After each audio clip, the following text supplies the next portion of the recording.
दोस्तों आज मैं आपको 6 ऐसी ताकतवर लिक्विड खाद बताने जा रहा हूं जिनकी मदद से जब आप पौधों को ये खाद देंगे तो उन्हें तुरंत ताकत मिलेगी और साथ में उनकी ग्रोथ भी काफ़ी अच्छी होने लगेगी।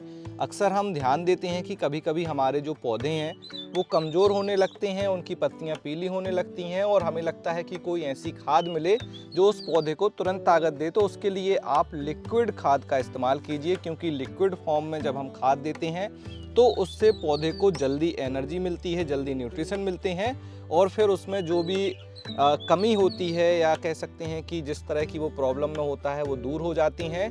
तो आज मैं आपको 6 ऐसी ताकतवर लिक्विड खाद बताने वाला हूं जिसकी मदद से आपके पौधे में अगर कोई ग्रोथ रुक गई है, पौधा कमज़ोर है, उसकी पत्तियां पीली पड़ रही हैं या फूल नहीं आ रहे हैं, फल नहीं बन रहे हैं, सब तरह की प्रॉब्लम के लिए आप इन खाद का इस्तेमाल कर सकते हैं। ये जो खाद हैं जो आप सामने देख रहे हैं, ये सारी लिक्विड खाद मैंने बनाई हैं और अलग अलग तरह की घरेलू चीज़ों से। मैं आपको बता दूं कि घरेलू चीज़ों से इनको तैयार किया गया है, तो बहुत ज़्यादा आपको पैसे भी नहीं खर्च करने और आप इन 6 खादों में से बदल बदल कर जो खाद है वो अपने गार्डन के पौधों में दे सकते हैं। और ये खाद आप अपने फूलों वाले पौधे, फल वाले पौधे, साथ में अगर आपने कोई सब्जियों वाले पौधे लगा रखे हैं या ऑर्नामेंटल प्लांट लगा रखे हैं तो उनमें भी आप दे सकते हैं। बहुत अच्छी खाद है। तो चलिए वीडियो पूरा देखते हैं। पूरी मैं मेथड आपको शेयर करूंगा कि कैसे मैंने इसे बनाया है, किस चीज़ को मैंने इसमें मिलाया है और अगर मैंने उसे मिलाया है तो उसका पर्पस क्या है, उसमें कौन से न्यूट्रिशन होते हैं, कितने दिन आपको इस तरह से इसे जार में भर कर रखना है और पौधे में कैसे देना है। डिटेल वीडियो आने वाला है, मतलब कि एक एक जानकारी आपको मिलेगी। इसके लिए वीडियो लास्ट तक देखिएगा।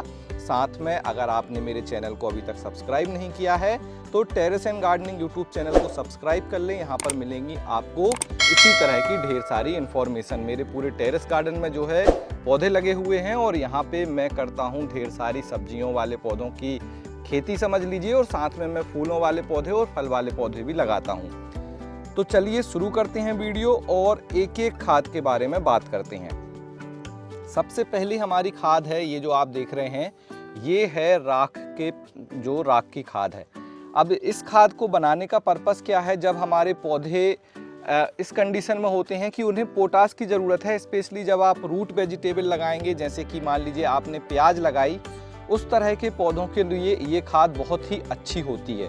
अब आपको इसे बनाने के लिए क्या करना है, सबसे पहले तो आपको राख ले लेनी है। अब राख कौन सी लेनी है, जैसे कंडे या उपले की जो राख बनती है वो ले लीजिए, या लकड़ी से जलने के बाद जो राख निकलती है वो लेना है आपको। कोयले वाली राख का इस्तेमाल नहीं करना है क्योंकि वो काफ़ी हार्ड होती है। तो इस तरह से हमने राख ले ली। राख को लगभग 1 लीटर के पानी में आप घोल लीजिए। राख ज़्यादा नहीं लेनी है, लगभग 100 ग्राम के आसपास राख लीजिए। घोलने के बाद इसे आपको 24 से 48 घंटे के लिए रख देना है।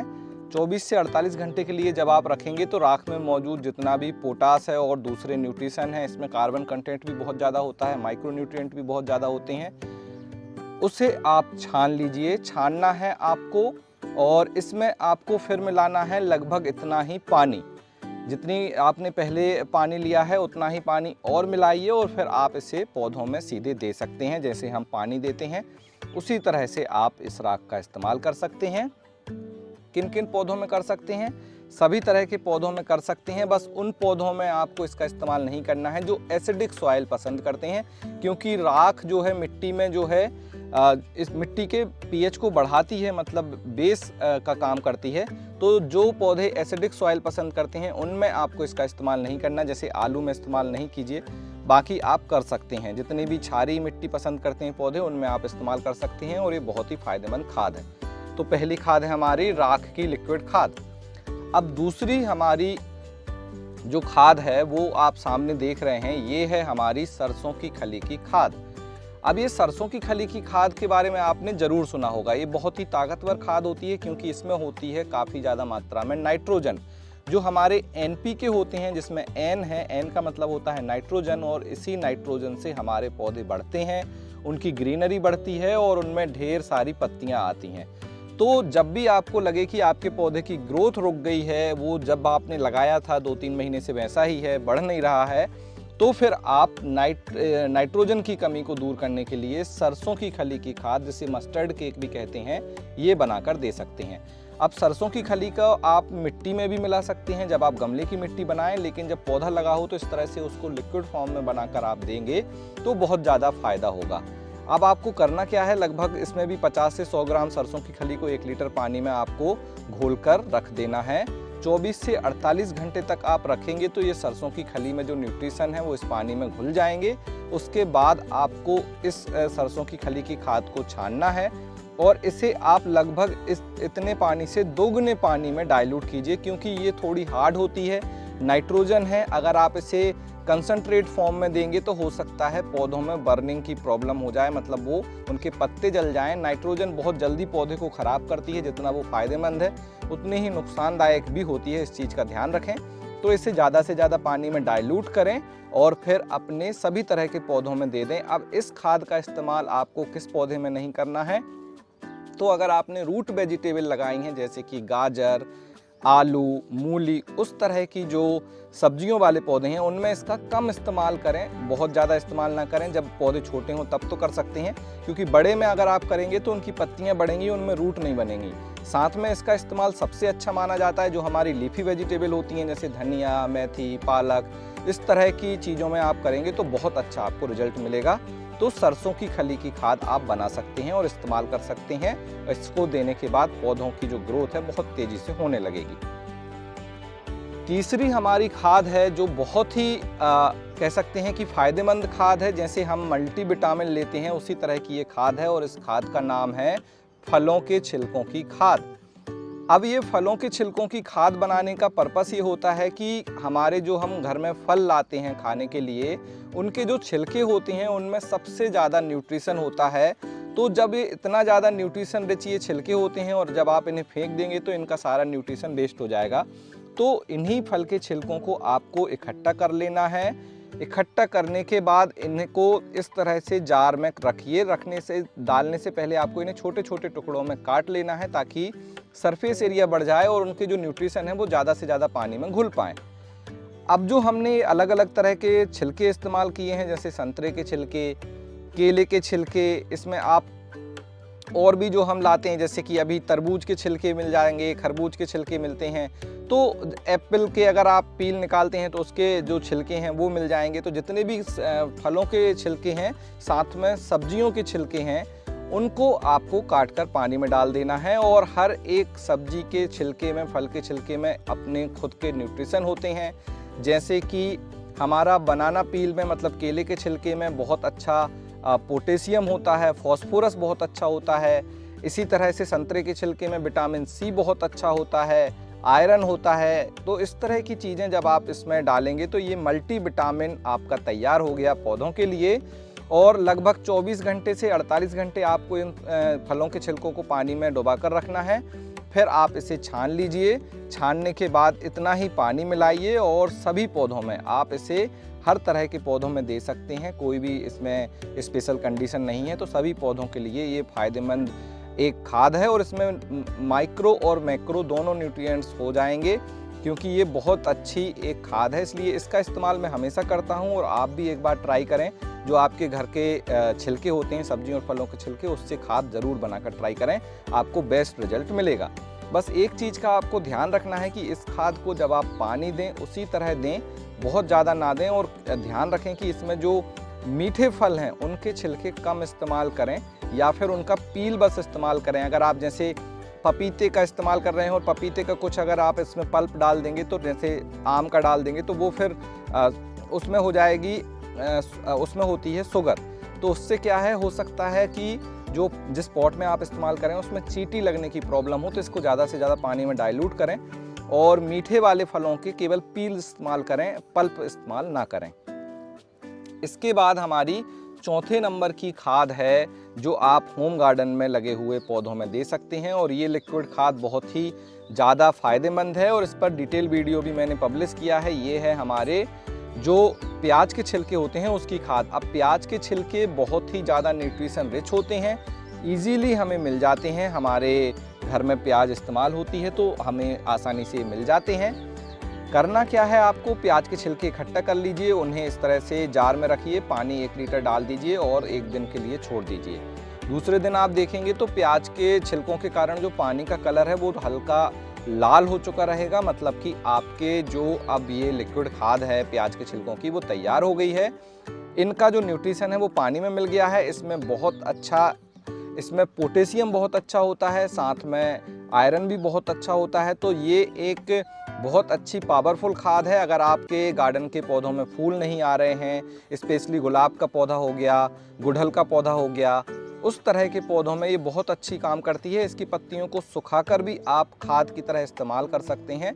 और उसके लिए आप मेरा वीडियो देख लें जिसमें मैंने प्याज की पत्तियों से 3 तरह की खाद बनाना बताया था, उस वीडियो को देख लीजिए। अब आपको क्या करना है, इस जार में से जो है इस पानी को छानना है और इसमें इतना ही और पानी मिलाना है, और फिर जो भी आपके गार्डन में पौधे लगे हैं आप उनमें इसे दे सकते हैं। सभी पौधों में ये फ़ायदेमंद होती है और फूलों के लिए ये बहुत अच्छी होती है। फूलों वाले पौधों में आप इसका इस्तेमाल करें। अगली हमारी जो खाद है वो है हमारी कंपोस्ट खाद। अब इसको कंपोस्ट टी भी कहा जाता है। आपने एक नाम सुना होगा कंपोस्ट टी। आप देख सकते हैं ये है, इसमें जो मैंने मिलाया है वो मिलाया है गोबर की खाद। अब हमारे घर में कई बार हम कंपोस्ट इस्तेमाल करते हैं, जैसे किचन वेस्ट आप कंपोस्ट बना रहे हैं, वर्मी कंपोस्ट आपने अगर लिया हुआ है, या गोबर की खाद मतलब काउडंग कंपोस्ट आपने लिया है, तो इस खाद को बनाने के लिए आपको किसी भी तरह का कंपोस्ट चाहिए। कंपोस्ट होना चाहिए। आपको लगभग 100 ग्राम कंपोस्ट लेना है और इस तरह से 1 लीटर पानी में उसे रख देना है। अब कंपोस्ट खाद का फ़ायदा ये होता है कि इसमें ढेर सारे माइक्रोब्स होते हैं, क्योंकि जब ये डिकम्पोज करते हैं, जैसे गोबर होता है, जब गोबर को डिकम्पोज किया जाता है तो उसकी खाद बनती है। वर्मी कंपोस्ट भी इसी तरह से गोबर से बनाया जाता है। तो इसमें ढेर सारे माइक्रोब्स होते हैं, ढेर सारे NPK तो होता ही है, साथ में जो हमारे माइक्रो न्यूट्रिएंट्स हैं, आयरन, जिंक, मोलिब्डेनम और भी बहुत सारे, कैल्शियम भी इसमें होता है। तो इसका इस्तेमाल जब आप पौधों में करेंगे तो बहुत फ़ायदेमंद है। और सब्जियों वाले पौधों के लिए तो कंपोस्ट टी एक तरह का वरदान है। ये ऑर्गेनिक गार्डनिंग करने वालों के लिए बहुत खास है। अगर आपके गार्डन के पौधों की ग्रोथ में प्रॉब्लम है तो आप इस तरह से कंपोस्ट खरीद लीजिए, उसकी फिर कंपोस्ट टी बनाकर आप हफ्ते में 1 बार इसका इस्तेमाल कीजिए पौधों में। आपके पौधे बहुत अच्छे से बढ़ेंगे और उनमें किसी भी तरह की प्रॉब्लम नहीं होगी। साथ में मैं आपको बता दूं कि ये एक ऐसी खाद है जिसे आप हर तरह के पौधों में हर समय, और जो कह सकते हैं कि बार बार भी दे सकते हैं, क्योंकि इसके कोई साइड इफ़ेक्ट नहीं है। बहुत ही अच्छी लिक्विड खाद है और साथ में ये ठंडी भी होती है। तो अगर आप गर्मियों में इसका इस्तेमाल करना चाहें तो बहुत अच्छी खाद है और बड़े आसानी से ये बन जाती है। अगर आप ठंडी खाद के बारे में जानना चाहते हैं तो मैंने एक डिटेल वीडियो पब्लिश किया है कि गर्मी वाले पौधों के लिए ठंडी खाद कैसे बनाएं, वो वीडियो आप जाकर देख सकते हैं। तो ये है हमारी कंपोस्ट टी। इसे भी सेम आपको निकाल लेना है, छान लेना है। छानने के बाद आप इसमें इतना ही पानी मिलाइए और फिर अपने गार्डन में लगे हुए पौधों में आप इसे दे दीजिए। आपको लगभग 4 से 6 दिन बाद ही रिजल्ट देखने को मिलने लगेगा। ये बहुत जल्दी रिजल्ट दिखाती है। हमारी लास्ट लिक्विड खाद है और जिसका 6वां नंबर है वो है इस तरह से चाय पत्ती की खाद। अगर आप गार्डनिंग में नए नहीं हैं तो आपने ज़रूर इसके बारे में नाम सुना होगा। चाय पत्ती की खाद नाइट्रोजन का अच्छा सोर्स है। जैसे हमने अभी बात किया था सरसों की खली की खाद की, तो जैसे सरसों की खली आपको नहीं मिल रही है तो तुरंत हमारे घर में चाय हम ज़रूर पीते हैं और चाय पत्ती हर बार निकलती है। तो जब चाय पत्ती हमारे चाय बनाने के बाद बच जाए तो आपको क्या करना है, उस चाय पत्ती को धो लेना है 2-3 बार अच्छे से, ताकि उसमें से दूध और जो शक्कर है वो निकल जाए। फिर धोने के बाद आप उसे 1 से 2 दिन सुखा लीजिए। सुखाने के बाद ये चाय पत्ती बिल्कुल सूखकर पुरानी चाय पत्ती के जैसी हो जाएगी, दाने थोड़े बड़े रहेंगे। लगभग 50 से 100 ग्राम चाय पत्ती को 1 लीटर पानी में आपको घोल देना है।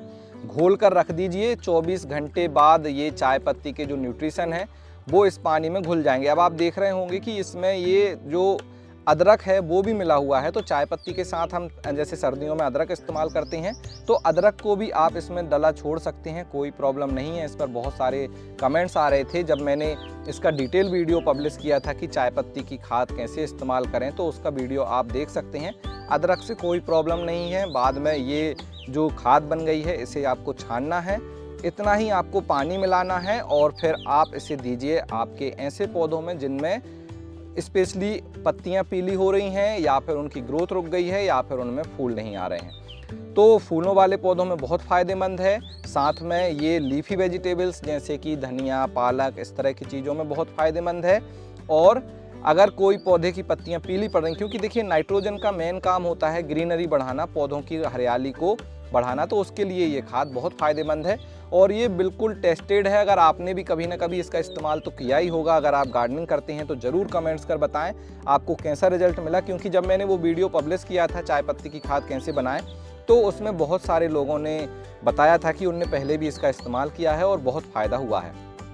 तो कमेंट्स कीजिए, अभी के अभी बताइए कि आपने चाय पत्ती की खाद इस्तेमाल की तो आपको कैसा रिजल्ट मिला। तो इस तरह से आप देख सकते हैं कि हमने ये 6 खाद बनाई हैं और इन 6 खाद का इस्तेमाल जो है हम अपने गार्डन के सभी पौधों में कर सकते हैं। अब मैं आपको एक बोनस टिप्स दे देता हूँ। आप क्या कर सकते हैं, अगर आपके पास इस तरह से अलग अलग जार नहीं हैं तो आप जैसे आप ये कंपोस्ट ही बना रहे हैं तो इसी कंपोस्ट में आप ये चाय पत्ती और साथ में राख, इस तरह की चीज़ों को भी मिक्स करके खाद बना सकते हैं। और जैसे हमने ये पील्स की बात की तो इसमें आप जैसे पील्स हमने डाले हैं तो इसी में आप अनियन पील्स भी डाल सकते हैं, इसी के साथ ये खाद बन जाएगी। तो इन खादों को आप अलग अलग भी बना सकते हैं और एक साथ मिक्स करके भी बना सकते हैं। अगर आप स्पेसिफिक कोई प्लांट में डालना चाहते हैं और उसकी जो भी न्यूट्रिशन डेफिशिएंसी है उसे दूर करना चाहते हैं तो फिर आप इसे इस तरह से सेपरेट बना लीजिए। और अगर आप एक कॉमन खाद बनाकर सभी पौधों में देना चाहते हैं तो मिक्स करके भी आप बना सकते हैं। बाकी इन सब खादों को लेकर जो डिटेल वीडियो है वो चैनल पे पब्लिश है। जैसे ये राख है तो राख की खाद का वीडियो पब्लिश है, सरसों की खली की खाद का वीडियो हमने अपलोड किया हुआ है। इस तरह से हमने जो ये जो प्याज के छिलके हैं इसके खाद बनाने का वीडियो पब्लिश किया है, कंपोस्ट टी का वीडियो पब्लिश है और चाय पत्ती की खाद का वीडियो भी चैनल पे पब्लिश है। इसके बाद इसमें से जो ये ठोस पार्ट बच जाएगा, जब आप इन खाद को छानेंगे और जो ठोस पार्ट बचेगा इसका इस्तेमाल आप या तो कंपोस्ट बिन में डालने के लिए कीजिए या फिर जब आप गमले की मिट्टी बनाते हैं तो आप उस मिट्टी में इनको ये ठोस खाद को डाल दीजिए, उसमें भी ढेर सारे न्यूट्रिशन होते हैं। तो ये था आज का वीडियो जिसमें हमने जाना पौधों को तुरंत ताकत देने के लिए कौन कौन सी खाद इस्तेमाल की जा सकती हैं और इन्हें बनाने का क्या तरीका है। पूरी मेथड मैंने आपको समझा दी, हर एक खाद के बारे में आपको बता दिया, उसके क्या फ़ायदे हैं वो भी मैंने आपको समझा दिया। जानकारी आपको कैसी लगी ज़रूर बताएं। अगर आपको मेरे वीडियो अच्छे लगते हैं तो इस वीडियो को लाइक कर दें, चैनल को सब्सक्राइब कर लें ताकि इस तरह की और गार्डनिंग टिप्स आपको आने वाले वीडियो में मिलते रहें। आज की वीडियो में इतना ही, मिलते हैं आपसे किसी अगले वीडियो में, तब तक के लिए हैप्पी गार्डनिंग।